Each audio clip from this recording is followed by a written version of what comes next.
I think we should talk about Erica Kirk when we come back from the break, but let's just one last thing about the Brown University shootings, murders was, and the information is still very sketchy, but one of the girls, of the two who were murdered, Ella Cook, was the president of a very small, brown young Republican club, young conservative, and it seems like from some reports that she was specifically sought out first to be. We'll see what happens. It is a coincidence that it's the same day as the Bondi Beach murders, and that's a larger issue, but it's very hard to talk until we get concrete information. But we do have concrete information about Australia, and we talked about it last time.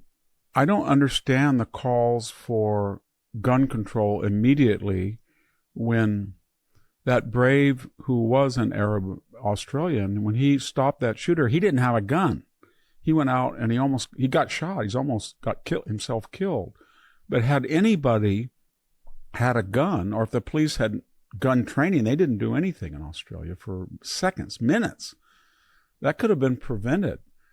I think until that guy stopped that shooter. No, they had not. And he didn't even he was unarmed, and he paid a terrible price by being severely wounded. But the left always says we need new gun control. We need new gun control. Somebody, they always said this only happens. No, it happens anywhere. But the point I'm making is, too often when a person says our reaction is gun control, that is a moral out, so they will not address the problem. The problem in Australia was not guns. Just like it's in England, it's knives. It's not knives. When it's letting people into the country whose culture is antithetical to the tradition and norms of that society. And when they do that, instead of giving them a crash course in civic education, assimilation, integration, acculturation, they give them the opposite message. You qualify for DEI. Here's where you get your support. Here's your entitlements. And here's the script that you use to attack conservatives and join us. And that leads to this stuff. That leads to shooting people at the Holocaust Museum. That leads to pushing Jews on campus. That's what it does. I think it's fair to lump much of this murdering under leftism. I do. There's no deterrence. Another thing I get really angry at, I think all of us listening, as soon as they kill a Jewish person or shoot a Jewish person, I am getting so tired of these weasel words. That's not who we are. This is intolerable. This will, we have no allowance for that here. Yeah, you do. You do, because the first thing you do every time that happens and somebody says you need to address anti-Semitism, you do something like the following. I have just appointed an anti-Semitism special envoy. I have just appointed an anti-Semitism czar. Take a deep breath. And one for Islamophobia as well. And then they never tell us what are the actual statistics of people who shoot people for political purposes that are Jewish, who comprise 6%, 7% of the population versus those who are Muslim in the United States that are 3.5%.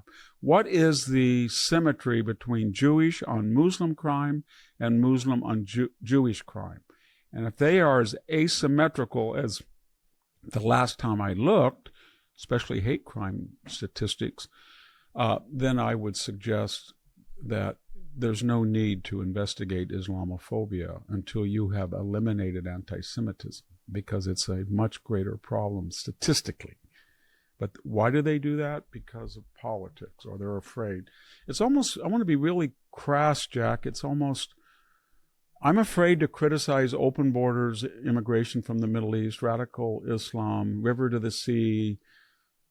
For what now? Well, let's see.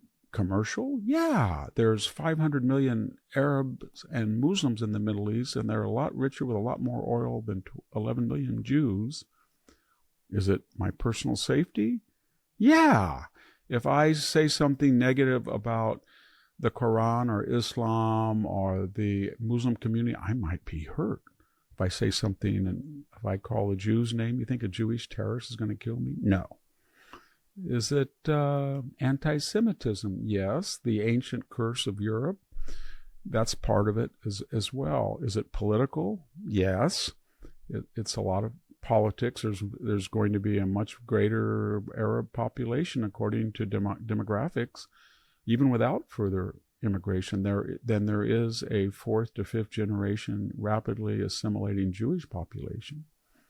So it's kind of a cowardly calculus that people make, and celebrities, media people, politicians, etc., college presidents, the Claudine Gays of the world. Yeah. And leaving the world for their children and grandchildren to put them at risk. It's very ironic, because what I take away from the transformation of Tucker Carlson and then add in Candace Owens and others is that they believe that there's this small cabal of Jews that have all this power and are running out everything, sort of like the Wizard of Oz behind a curtain. And yet, if that were to be true, they surely don't have much influence, because they're a lot more scared people of the Islamic community than they are the Jewish community, the people who can actually make policies, or the bureaucrats or the media, because from their rhetoric and their policies, they will never say one thing. All they have to do is call up Ilhan Omar and say, listen, here's a affidavit. Would you please sign under penalty of oath? I never married my biological brother. The case closed. We'll never say another word. But she'll never do that. And they're scared to do that. And we know why. Because, the Somali community is 89,000 strong in Minneapolis. Whatever.